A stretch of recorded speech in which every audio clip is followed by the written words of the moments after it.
وَاسْتَقْبَلُوا أَمْوَاجَ الْبَلَاءِ بِالدُّعَاءِ وَالتَّضَرُّعِ، جب مصیبتوں اور اذیتوں کے طوفان تمہاری طرف منہ کھولے ہوئے آئیں، اس وقت اللہ سے آہ و زاری کرو، اللہ کے سامنے دعا کرو، گڑ گڑاؤ، التجا کرو اور اللہ سے مدد مانگو۔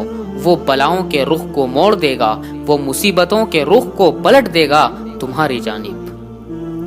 لیکن جب تم یہ مزاج ہی نہیں رکھو گے تو مصیبتوں پر مصیبتیں آئے گی۔ حضرت موسیٰ علیہ السلام کے پیٹ میں جب درد کا احساس ہوا تو کوہ طور پر چلے گئے۔ کیسے جلیل القدر نبی تھے، اللہ سے ڈائریکٹ رابطے تھے، اور جا کر کہا مالک میرے پیٹ میں درد ہو رہا ہے۔ گھر کے چھوٹے چھوٹے معاملے بھی رب سے ڈسکس کرتے تھے، اور کوئی بڑی بات ہو وہ بھی رب سے ہی عرض کرتے تھے۔ کہا میرے مالک میرے پیٹ میں درد کا احساس ہو رہا ہے، دوائی کی پڑیا لینی ہے، تو وہ بھی جا کے کوہ طور سے رب سے ہی لیتے تھے۔ تو اللہ تعالیٰ نے فرمایا فلاں جنگل میں جاؤ، وہاں اس شکل کے پتوں کی بوٹی ہے، اس کو توڑو، نچوڑو، اس کا پانی پیو، تمہیں شفا مل جائے گا۔ حضرت موسیٰ علیہ السلام گئے، جا کر بوٹی کو توڑا، نچوڑا، پانی پیا تو شفا یاب ہو گئے۔ کچھ عرصہ بیتا، دوبارہ اسی طرح کا درد ہوا۔ اب نسخہ تو ذہن میں تھا، کوہ طور پر نہ گئے، اس جنگل میں چلے گئے اور جا کر بوٹی کو توڑا، پتے کو نچوڑا اور پانی کو پیا، لیکن درد اور زیادہ بڑھ جاتا ہے۔ پھر دوبارہ آئے کوہ طور پہ، کہا مالک میں نے اسی درد پہ دوبارہ وہی بوٹی کا پانی پیا، لیکن درد بڑھ گیا۔ تو اللہ تعالیٰ نے کہا موسیٰ اب جو آئے ہو کوہ طور پہ یہ پہلے آ جاتے۔ تو عرض کیا مالک بوٹی بھی وہی ہے اور درد بھی وہی ہے۔ فرمایا سب کچھ وہی ہے، لیکن پہلے میرا حکم تھا، اب میرا حکم ساتھ شامل نہیں تھا۔ شفا بوٹی میں نہیں رکھی، شفا تو میرے حکم میں رکھی ہے۔ اس لیے ڈاکٹر کے پاس، حکیم کے پاس جاؤ، لیکن شفا اللہ سے مانگو، کیونکہ ہمیں شفا دینے والا اللہ ہے۔ ڈاکٹر و حکیم وہ ایک وسیلہ ہے، ایک ظاہری طریقہ ہے۔ حضور صلی اللہ علیہ وسلم نے ارشاد فرمایا حسنوا اموالکم بالزکوۃ، اپنے مال کو زکوٰۃ سے پاک کرو، وتابوا مرتابوا بالصدقہ، اور اپنے مریضوں کا علاج صدقے سے کرو۔ حضور صلی اللہ علیہ وسلم نے فرمایا کہ بندہ کہتا ہے میرا مال میرا مال، اس کا مال تین ہے۔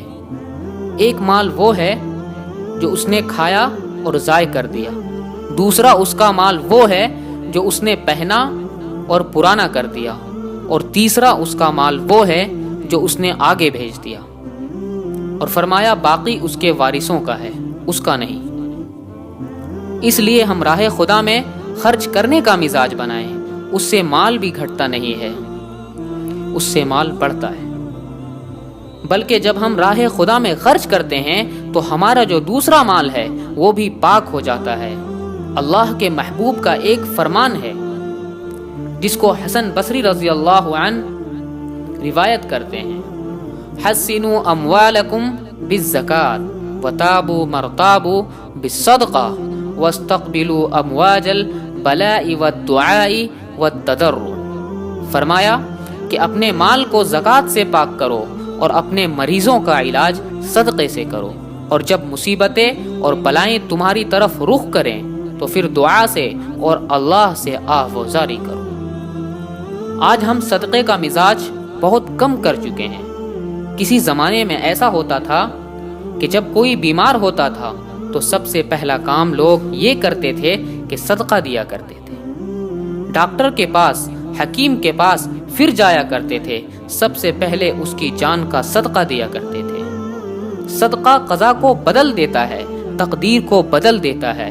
صدقہ سے اپنے مریضوں کا علاج کرو۔ اصل ڈاکٹر کے پاس جانا، علاج کروانا سنت ہے، اس کی ممانعت نہیں ہے، لیکن یہ بات ہمیشہ ذہن میں رکھیے گا کہ ڈاکٹر کے پاس دوا ہے، شفا نہیں ہے۔ شفا دینا اللہ کے ہاتھ میں ہے۔ اس لیے جب بھی بیمار ہو جاؤ تو پہلے صدقہ کرو، پھر ڈاکٹر کے پاس جاؤ۔ اللہ اس صدقے کی برکت سے ڈاکٹر کی دوا میں شفا رکھ دے گا، کیونکہ شفا تو اس کے ہاتھ میں ہے، چیزوں میں تو شفا نہیں ہے۔ اللہ نے جہاں حکم دے دیا وہاں شفا ہے، تو اپنے دکھ اور درد کو سب سے پہلے اللہ کے سامنے رکھو۔